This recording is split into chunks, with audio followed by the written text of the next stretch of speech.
Hello viewers, स्वागत है new episode में। जहाँ ये रिश्ता क्या कहलाता है हमें पिछले दिन दिखाया गया है कि अंशुमन हेल्प बहुत करता है अभीरा की। तो यहाँ पे दादी साहब को बहुत अच्छा लगता है और वो बोल देती है अंशुमन से कि क्या तुम अभीरा से शादी करोगे। तो ये बात सुनते ही अंशुमन भी शौक हो जाता है और विद्या भी शौक हो जाती है कि ये माशा क्या बोल रही है। तो वो उसके पैरों को मल रहा होता है, फिर उसके हाथ से छूट जाता है और फिर कहता है कि आप ये क्या बोल रही हैं। तो फिर दादी से कहती, हाँ मैं देख रही हूँ कि तुम अभीरा को चाहते हो और तुम उसकी बहुत केयर भी करते हो। और अभीरा को क्या चाहिए, जिसका पति 7 साल पहले छोड़ चुका हो और उसकी केयर करने वाला कोई ना हो। अगर ऐसा साथी मिल जाता है तो फिर क्या दिक्कत है। तो यहाँ विद्या भड़क जाती है और कहती है आप ये कैसी बातें कर रहे हैं, अपनी बहू की शादी की बात कर रहे हैं, जबकि आप जानते हैं कि वो अभी भी अरमान से प्यार करती है, वो अरमान की है। तो यहाँ अंशुमन भी कहता है कि मैं तो कर लूँगा, लेकिन अभीरा क्या मुझे कभी प्यार कर पाएगी मुझसे। वो तो सिर्फ अरमान को ही चाहती है ना, और आप ज़बरदस्ती किसी से नहीं कर सकते हैं। इसलिए इस बात पे पहले अभीरा को राज़ी होना चाहिए। तो फिर दादी साहब बहुत समझाती है और विद्या हर बार बात को काटती है कि आप ऐसा नहीं सोच सकते, आप गलत सोच रहे हैं। और अंशुमन भी समझाता है। और इधर दिखाया जाता है कि दादू, गीतांजलि सभी कोई रेडी हो जाते हैं एंगेजमेंट के लिए। मायरा सबको लेके आती है एंगेजमेंट के लिए। यहाँ पे अरमान को बिल्कुल भी मन नहीं होता एंगेजमेंट के लिए, लेकिन वो अपनी बेटी के लिए ये करना चाहता है। उसके बाद यहाँ पे जब अंगूठी दी जाती है तो अरमान नहीं पहनाता है, लेकिन फिर मायरा के कहने पे वो गीतांजलि को पहना देता है और गीतांजलि भी उसे पहना देती है। फिर एंगेजमेंट कंप्लीट हो जाती है, लेकिन उसे रह रह के अभीरा का ख्याल आ रहा था। वो सोचता है कि मैं अभीरा के साथ कितना खुश था, उसके साथ शादी करने के लिए कितना मन था, और मैं ये क्या करने जा रहा हूँ। लेकिन यहाँ पे जो लोग गिफ्ट भी देते हैं तो वो नहीं लेता और कहता है कि आप मायरा को दीजिए। मायरा बहुत ही अच्छा अचीवमेंट लेके आई है, वो अपना डांस जीत के आई है। बार बार सबको यही बता रहा था, जिससे गीतांजलि नाराज़ हो जाती है कि हमारा एंगेजमेंट है, लेकिन ये बात को कैसे चेंज कर रहे हैं। वो फिर दूसरी तरफ चली जाके सैड हो जाती है। तो फिर दादू समझाने आते हैं कि बेटा अभी मुश्किल वक्त है और शुरू में तो ऐसा ही होगा, फिर जब तुम दोनों पति पत्नी बन जाओगे तो अरमान भी तुम्हें समझने लगेगा। और इधर अभीरा को बार बार दादी से समझाती है अंशुमन के जाने के बाद। वो जब ठीक हो जाती है तो कि ये फ़ैसला गलत नहीं है। अब विद्या और दादी साहब दोनों उलझ जाते हैं अभीरा से, और अभीरा कहती है कि आप लोग मेरे बारे में सोचना बंद करिए, मैं ठीक हूँ। लेकिन अभीरा को कोई समझने वाला नहीं होता है। तब वो चिल्ला के बोलती है, ना ही मैं अब मूव ऑन करूँगी और ना ही अरमान के पास जाऊँगी। मैं जो सोचना करना चाहती हूँ मैं खुद कर लूँगी। आप लोग को ज़्यादा तकलीफ़ देने की कोई ज़रूरत नहीं है, आप लोग बस अपना ख्याल रखिए। और अभीरा यहाँ पे बहुत ही गुस्सा हो जाती है। इधर टेबल पे जो मायरा होती है वो गिफ्ट खोल रही होती है। उससे पहले वो कुछ मिठाइयों को एक टिफ़िन में डाल रही होती है। तो अरमान पूछता है कि ये मिठाइयाँ किसके लिए है। तो वो बोलती है कि मैं वो क्यूट सी आंटी को भेजना चाहती हूँ। तो फिर अरमान को बहुत अच्छा लगता है, लेकिन फिर वो पूछने लगता है, अच्छा और बताओ ना, वो क्यूट सी आंटी तो बहुत बड़े घर पे रहती होगी और तुम इतनी कम मिठाइयाँ डाल रही हो, वहाँ तो बहुत सारे लोग होंगे। तो वो बोलती है आप पागल हो, उतने छोटे से घर पे उतने लोग कहाँ से रहेंगे, सिर्फ दादी और क्यूट आंटी रहती है। तो अरमान कहता है नहीं, तुमने ठीक से देखा नहीं होगा, वहाँ पे कुछ दीदी होंगी, बड़े बड़े अंकल होंगे। तो नहीं, वैसे कोई नहीं थे। दादी जो थी वो लोग स्मॉल हाउस में रहते हैं और दोनों दादी अंदर सोती हैं और क्यूट आंटी हॉल में सोती है। अब ये सुनते ही अरमान शौक हो जाता है कि ये क्या बोल रही है। फिर वो बोलती है कि और भी चीज़ें बताओ ना। तो फिर वो बताने लगती कि वो लोग सिर्फ अपनी साड़ियाँ बेच के घर चलाते हैं और बहुत मेहनत करते हैं, बहुत ही उन लोग क्यूट हैं। तो अब ये सब सुनने के बाद उससे रहा नहीं जाता, वो बहुत रोने लगता है, लेकिन बेटी के सामने नहीं रो सकता, इसलिए वो पीछे मुड़ के ज़मीन पे बैठ के बहुत रोने लगता है। उसे विश्वास नहीं होता है कि इतने तकलीफ़ में वो लोग हैं। इधर बिजनेस मीटिंग के लिए अभीरा को बुलाया जाता है। अब अभीरा को दादी साहब बता चुकी होती है अंशुमन के दिल की बात, इसलिए वो अब फेस टू फेस होने में उससे गुस्सा आ रहा होता है। तभी फिर इधर अंशुमन भी सोचता है कहीं दादी साहब ने बता ना दिया हो, नहीं तो फिर मेरी तो बैंड बज जाएगी। लेकिन फिर वो मीटिंग में बैठती है और यहाँ पे वो परहेज़ करती है अंशुमन से, और अंशुमन भी सोचता है कि ये थोड़ा मेरे से नॉर्मल रहे। लेकिन फिर बात बात में उसे गुस्सा भी आ जाता है जब वो उससे अच्छे से ट्रीट करता है। तो फिर वो उसे डांटती भी है कि आप इस तरह से पर्सनल मत होइए। तो यहाँ फिर सबके जाने के बाद अंशुमन कहता है कि मैं कोई ज़ोर ज़बरदस्ती नहीं कर रहा हूँ, बस मैं आपको आगे बढ़ने के लिए कह रहा हूँ। अगर कोई चीज़ें आपको तकलीफ़ दे रही है तो मुझसे शेयर करिए। तो अभीरा कहती है कि नहीं, मैं पर्सनल चीज़ें पर्सनल रखती हूँ, बस आप अपना ध्यान रखिए। तो फिर यहाँ पे अंशुमन कहता है ठीक है, मैं कुछ दिनों के लिए लंदन जा रहा हूँ, तब तक आप देख लीजिएगा, सारा अपना जो भी काम है वो सब कर लीजिएगा। तो फिर बोलती है ठीक है मैं आपको मेल कर दूँगी। इधर घर में विद्या का दिखाया जाता है कि विद्या जो होती है वो साड़ी सिल रही होती है, तभी उसकी आँखें नहीं काम कर रही होती है, उसे दिख नहीं रहा होता है। वो गलत रंग के साड़ी में गलत कलर का धागा लगा रही होती है, तो दादी सा जो होती है वो तो नाराज़ होती है क्योंकि दोनों की पहले से लड़ाई हुई रहती है, इसलिए वो मज़ाक उड़ाने लगती है। तो फिर विद्या भी कहती है हाँ, हाँ, हँस लीजिए। तो वो कहती हैं कि मैंने कितनी बार कहा है कि सामने की दुकान से चश्मा खरीद लो, चश्मा पहनो, लेकिन मानती ही नहीं और वो फिर उठ के दूसरी तरफ जाने लगती है तो गिरने लगती है। तभी फिर वो डॉक्टर को दिखाती है तो पता चलता है कि उनको सर्जरी कराने का ज़रूरत पड़ेगा। और इधर मायरा से अभीरा और फैमिली के बारे में जानने के बाद उसे विश्वास ही नहीं होता है कि ऐसा भी कुछ हो सकता है, इसलिए फिर से वो बार बार पूछने आता है कि आप अच्छे से बताओ ना कि वो क्यूट आंटी के घर में और क्या क्या चीज़ें हैं। तो वो बोलती है कि मैंने तो आपको बता दिया कि वो लोग बहुत मेहनत करते हैं, अपने साड़ियों की बिज़नेस करते हैं। अब यहाँ पे उससे रहा नहीं जाता है, वो सोचने लगता है कि मैं कहीं गलत तो नहीं कर रहा हूँ। और यहाँ पे दादी सा देखते हैं कि विद्या घर से निकल रही है और वो अपने पैरों से पग को गिन रही है कि कितने दूरी पे क्या चीज़ें हैं। तो वो लोग उसे समझाते हैं कि प्लीज़ आप इस तरह से मत करिए, इस तरह से आप काउंट करके कैसे चलिएगा। तो चश्मा पहनिए, चश्मा अभीरा देती है तो फेंक देती है और कहती नहीं, मुझे कोई चश्मा नहीं पहनना, कोई सर्जरी नहीं करानी है।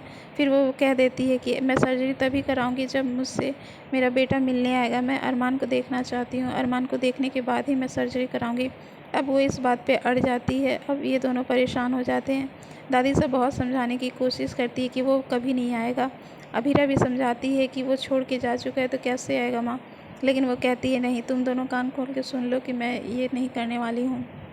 फिर वो गुस्सा से जाने लगती है, तभी वहाँ गिर जाती है। तो फिर वो लोग उठाते और कहते हैं इसलिए हम कह रहे थे कि तुम्हें सर्जरी कराने की ज़रूरत है, लेकिन वो कहती है नहीं कराना तो नहीं कराना। और इधर जो अरमान होता है वो कुछ सोच में पड़ जाता है कि अब वो क्या करे, आगे बढ़े या इनकी मदद करे, क्योंकि उसे कुछ सच्चाई पता नहीं होता है। इसलिए वो कहता है मैं अपनी माँ की हालत और दादी सा की ऐसी हालत नहीं दे सकता। आखिर ऐसा क्या हुआ है 7 सालों में कि वो लोग इस तरह छोटे घर पे रह रहे हैं। वो फ़ोन करना चाहता है, फिर करे तो करे किसे, इसलिए फिर पोदार हाउस में करता है तो वहाँ तानिया उठाती है। अब वो तानिया को नहीं जानता है तो फिर कहता है आप कौन, तो वो पूछती है कि आपने किया तो आप बताओ। तो फिर वो फूफा सा का आवाज़ सुनता है। उसके बाद तानिया भी फ़ोन रख देती है। फिर कहता है कि यहाँ क्या चल रहा है, मुझे तो कुछ समझ में नहीं आ रहा है, अब मैं बात किससे करूँ। और इधर वो सोचने लगता है कि मुझे उदयपुर अब जाना ही पड़ेगा। इधर अबीरा को भी समझ में नहीं आता कि वो क्या करे, अकेले कैसे झेले। इसलिए वो घर पे फ़ोन करती है चाची सा और चाचा को कि माँ देखिए, चाची देखिए ना, माँ ज़िद कर रही है, वो सर्जरी के लिए नहीं मान रही है। तो वो लोग सुनते ही पहले शॉक हो जाते हैं कि आईसाइट उनकी कैसे चली जा सकती है हमारे रहते हुए। और यहाँ वो लोग बात करते हैं कि नहीं तुम उसे मनाओ। तो फिर वो बताती है कि वो ज़िद पकड़ी है कि जब तक वो अरमान को नहीं देखेगी नहीं कराएगी। अब मैं कहाँ से लाऊँ अरमान को। और ये फूफा सा कृष भी सुन लेते हैं। तो फिर वहाँ पे फूफा सा कहते हैं कि जो भी मदद चाहिए हम करेंगे। कृष भी कहने लगता है कि जो भी मदद चाहिए हम कर देंगे, उन्हें मेडिकल ट्रीटमेंट की कोई भी ज़रूरत है हम देने के तैयार हैं। अब यहाँ पे क्योंकि तानिया होती है इसीलिए वो अच्छे से बात करता है। फिर वो लोग मिलने जाना चाहते हैं तो वो मना कर देता है कि आप लोग नहीं जा सकते।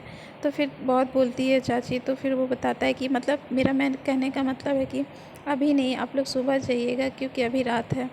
ये सारा ढोंग होता है उसका, क्योंकि वहाँ पे तानिया खड़ी होती है और वो अभी चाहता है कि तानिया के साथ अच्छे से पेश आए ताकि वो कुछ अलग ना सोचे। अब इधर अबीरा सोचने लगती है करे तो करे क्या। तब फिर वो अरमान को फ़ोन लगाती है। अब अरमान देखता है अबीरा का नंबर तो वो तुरंत फ़ोन उठाता है। उसके बाद अबीरा जैसे ही आवाज़ सुनती है तो पुराने ख्यालों में आ जाती है, लेकिन फिर वो बात करती है कि मुझे सिर्फ ये कहना है कि तुम्हारी माँ को तुम्हारी ज़रूरत है, वो तुम्हें देखना चाहती है, उनकी आई सर्जरी होने वाली है, उनकी आई साइट जाने वाली है, इसलिए वो जब तुम आओगे तभी वो सर्जरी कराएगी, तो प्लीज़ आ जाना। और इतना कह के वो फ़ोन काट देती है। अब अरमान को और कुछ नहीं समझ में आता, वो समझ जाता है कि अब मुझे जाना चाहिए और वो गिर जाता है फ़ोन रखते ही। तो फिर वहाँ पे गीतांजलि आती है और उसे समझाती है क्या हुआ। तो फिर अरमान सारा कुछ बता देता है, लेकिन वो कहता है कि मैं मायरा को छोड़ के कैसे जाऊँ। तो फिर गीतांजलि कहती है कि आप उसकी चिंता मत करिए, मैं मायरा को देख लूँगी, आप अपनी माँ से मिलने चले जाइए। इधर अबीरा इंतज़ार करती है कि सुबह हो गई, अभी तो ट्रैफिक भी कम होगा, तभी तो अरमान को आ जाना चाहिए, लेकिन अभी तक वो आया क्यों नहीं है। तो फिर कॉल बेल बजती है तो देखती है कि वहाँ पे चाची चाचा सब कोई आए हुए हैं, लेकिन अरमान नहीं था। फिर वो कोई नहीं कह के उन्हें अंदर ले जाती है और मिलवाती है विद्या माँ से। उसके बाद फिर सभी लोग बातें करने लगते हैं, उनसे कहते हैं कि आप करवा लीजिए, लेकिन वो एक ही ज़िद पे होती है कि मुझे कुछ भी नहीं कराना है। तब फिर वहाँ पे दोबारा कॉल बेल बजता है। तो फिर वो जाती है तो देखती है कि अरमान है। तो दादी से आ जाती है और कहती है तुम यहाँ क्यों आए हो, वापस चले जाओ। अब उसे वो बहुत फटकार लगाती है। तो विद्या सुन लेती है कि कौन है दरवाजे पे। तो फिर वो बोलता है कि माँ मैं हूँ। तो विद्या कहने लगती है कि मेरा बेटा आया है, प्लीज़ उसे आने दीजिए। अब दादी सा मना करने लगती है। तो फिर अभीरा भी कहती है कि प्लीज़ दादी सा आने दीजिए। तो अभीरा को वो डांटने लगती है कि 7 साल पहले ये छोड़ के गया, तुम उसके लिए खिदमत कर रही हो। तो फिर वो कहती है कि भले ही मेरा बच्चा मुझसे दूर हो गया, लेकिन मैं किसी के बच्चे को उसकी माँ से दूर नहीं करना चाहती हूँ और ना ही ये पाप लेना चाहती हूँ। नहीं तो मैं अपने आप को कभी माफ़ नहीं कर पाऊँगी। इसलिए वो फिर अरमान को अंदर आने देती है। और इधर दिखाया जाता है कि अरमान के अंदर आने के बाद विद्या राज़ी हो जाती है सर्जरी के लिए और सब लोग बहुत खुश हो जाते हैं। उसके बाद इधर जो चाची सब लोग होते हैं वो लोग वापस घर आ जाते हैं। यहाँ पे अरमान मिलता है उनसे और फिर उन्हें प्रणाम भी करता है, वो लोग आशीर्वाद भी देते हैं। उसके बाद वो मान जाती है कि हाँ मैं कराऊंगी। फिर यहाँ पे अबीरा को बहुत रोना आता है। वो अपने कमरे में चली जाती है और अपने आप से कहती है कि तू इतना क्यों रो रही है, सोच ले कि कोई साड़ी लेने आया है, उसके लिए तुम इतना क्यों रो रही है, हम खुद कर लेंगे, तुम्हें करने की ज़रूरत नहीं है। 7 साल पहले कहाँ थे जब तुम्हारी ज़रूरत थी। बहुत वो डांटने लगती है। अब विद्या समझाती कि प्लीज़ बेटा घर आया है, उसे मत डांटिए। कौन सा बेटा घर आया है, मैंने तो इससे उस दिन गलती की थी जब मैं इसे उठा के घर लाई थी, उसी दिन नहीं लाती तो आज अभीरा मेरी मदद कर रही है। मैंने उस लड़की को कितना डांटा है, लेकिन आज वो बेटा बन के खड़ी हुई है। बहुत वो नाराज़ रहती है। फिर अरमान दादी से विद्या से पूछता है कि आखिर बताओ ना माँ, ऐसा क्या हुआ था। तो फिर विद्या बता देती है कि 7 साल पहले फूफा सा ने अपनी चाल चल दी थी। उन्होंने आस्तीन के सांप होने का फ़र्ज़ निभा दिया था और वो हर पेपर में साइन करवाते जा रहे थे। जब तुम चले गए तो अभीरा और दादी सा दोनों सुन पड़ गए थे। वो दोनों पुकी के जाने के बाद अभीरा भी कुछ खाती पीती नहीं थी और दादी साहब भी परेशान थी। वो अपने कमरे में बंद हो चुकी थी। बस इसी बात का फ़ायदा उठाया फूफा शाह ने और उन्होंने जितना भी पेपर था, शेयर थे, सबको वो बार बार किसी न किसी बहाने से साइन करवाते जाते थे। हद तो तब हो गई जब उन्होंने घर के पेपर भी साइन करवा लिए और अपने नाम कर लिए। सारा कुछ उन्होंने अपने नाम कर लिया और यहाँ पे उसके साथ क्रिश भी हो गया। जैसे वो सोचते थे वैसा ही क्रिश को बना दिए। दोनों मतलबी हो गए और सारा चीज़ अपने बंसल के नाम कर लिए। अब अभीरा को तब पता चला जब वो 3 साल बाद फॉर्म ज्वाइन की। वहाँ गई तो देखी कि सारा कुछ बंसल के नाम से हो रहा है। तो घर आते ही वो दादी से एक पेपर साइन कर रही थी तो उन्हें रोकती है और बताती है कि ऐसा इन्होंने किया है। तो फिर दादी सब बहुत डांटती है। तो वो कहते हैं कि आप हमारे घर पे रह रहे हैं, तभी हम फिर ये घर को छोड़ के आ जाते हैं। अब इतना कुछ सुनते ही वो बौखला जाता है और आने वाले एपिसोड में यही दिखाया जा रहा है कि घर में अभीरा का सभी लोग इंतज़ार कर रहे होते हैं। तो दादी से कहती है विद्या तुम सो जाओ, हम देख लेते हैं। तो वो फिर पूछता है कि क्या अभीरा इतना लेट से आती है। तो वो कहती है कि तुम्हें इंतज़ार करने की कोई ज़रूरत नहीं है, उस लड़की का इंतज़ार करना तुम छोड़ दो। फिर वो देखता है कि अभीरा बाहर खड़ी है और वो उससे मुँह फेर के रही है। तो वो समझ जाता है कि अभीरा मुझे अवॉइड कर रही है। तो आने वाला एपिसोड बहुत ही इंटरेस्टिंग हो गया है जहाँ पे अब ये दोनों मिलने वाले हैं। तो जुड़े रहिए हमारे पेज में। Thank you.